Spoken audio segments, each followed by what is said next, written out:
Se morreram 40 mil bandidos, tem que passar por 80 mil. Não tem outro caminho.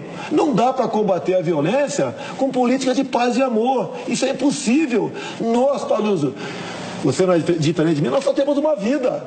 Eu estou vendo que você tem uma aliança no dedo. Talvez você tenha filhos, né? Eu tenho. Qual a nossa grande preocupação? Não é nem conosco, não é? É com nossos filhos. Como combater isso daí? Não é essa política de direitos humanos, de abraçar a Lagoa Rodrigo de Freitas, de soltar pombinho em Copacabana, de audiência de custódia, de política de desencarceramento, de achar que todo preso é uma vítima da sociedade.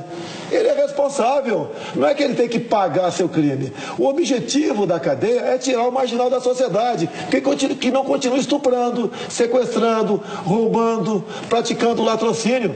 E é que eu sempre digo, se dentro da cadeia é tão ruim, é só não fazer M, que tu não vai para lá. E ponto final. O ser humano só respeita o que ele teme. Se temos uma legislação frouxa, temos um judiciário que é complacente com a bandidagem, cada vez você comete mais crime. Olha esse marginal que sequestrou, bem conduzido pelo senador Magno Malta, essa questão lá, apesar de não ser fazer parte da polícia, mas colaborou com a polícia e chegou-se no cara que sequestrou, estuprou e matou uma menina de 5, 6 anos de idade. Ele tinha 22 passagens pela polícia. Eu tenho proposta semelhante a algumas leis americanas, né? Cada estado faz a sua lei. Gostaria eu que cada estado fizesse o Código Penal, que também gostaria muito. Lá, por exemplo, tem estado, lei dos 3 crimes. Você furtou uma coisa hoje, roubou um caminhão amanhã e deu um tiro e não acertou em alguém lá na frente. 25 anos de cadeia sem progressão. Eu tenho um projeto para passar para 10 anos. Acaba até com aquela historinha de um elemento ser preso, né? E ficar na dúvida e cumprir uma pena só por ser pobre. Nós temos que aprofundar isso daí. Nós temos que mostrar para o marginal o seguinte: olha, se você fizer besteira, você vai pagar uma pena alta. Você vai ver seu time de futebol ser campeão, né? Você não vai tomar uma cervejinha fim de semana com a tua família, não vai ver teus filhos, vai complicar o teu lado. Nós temos que transformar realmente o ato em si, que ele venha a ter pavor desse ato, porque ele vai pagar uma pena e um crime muito... O CNJ, deputado, ele tem estatísticas que apontam que da população carcerária, a imensa maioria está ligada a tráfico de drogas e a questão de tráfico de armas também. Se não entrasse tanta droga, se não entrasse tanta arma no país, é a questão que o Mito estava falando, uma política de fechar a fronteira mesmo, não seria muito mais eficiente? Olha, a fronteira Estados Unidos-México, em torno de 3.400 quilômetros. A nossa são 17 mil quilômetros. Sem comentar. Não temos como controlar essa fronteira toda que está aí. Não existe essa possibilidade física, material e com recursos para você fazer isso aí. Mais ainda, tem uma portaria 2010 do Ministério da Justiça que se aplica, não se aplica para as polícias estaduais, se aplica para órgãos federais.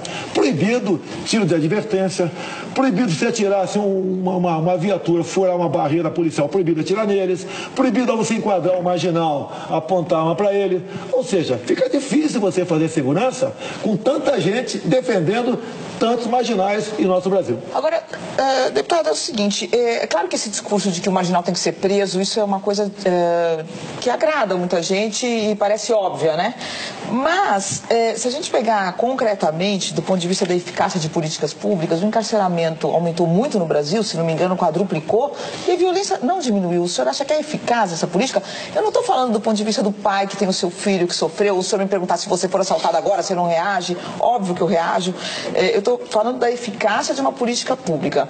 Por exemplo, o ministro Gilmar Mendes, quando era presidente do CNJ, ele viajou o Brasil inteiro e soltou pessoas que, através de mutirões carcerários, soltou pessoas que já tinham cumprido sua pena há muitos anos e continuavam encarceradas por falta de advogado e continuavam lá, obviamente se ligando a organizações criminosas. É eficaz essa política de desencarceramento diante dos números concretos? Então vamos desencarcerar. Tem um projeto no Senado agora, ridículo o projeto, tá? Já aprovou, está chegando no plenário. O diretor de estabelecimento prisional, caso a população seja um pouco grande, ele pode fazer gestões para botar na rua. Há pouco tempo sepultamos lá um projeto de lei que tratava do Estatuto do Encarcerado. Pelo amor de Deus, dava direito a cada grupo de 1.000 encarcerados 5 médicos. dava direito a eles a presidiar, inclusive, salão de beleza. Criava o dia do encarcerado, dia 25 de junho. Criava, inclusive, dos direitos do preso. O preso não tem que ter direito. Tem que ter direito nenhum.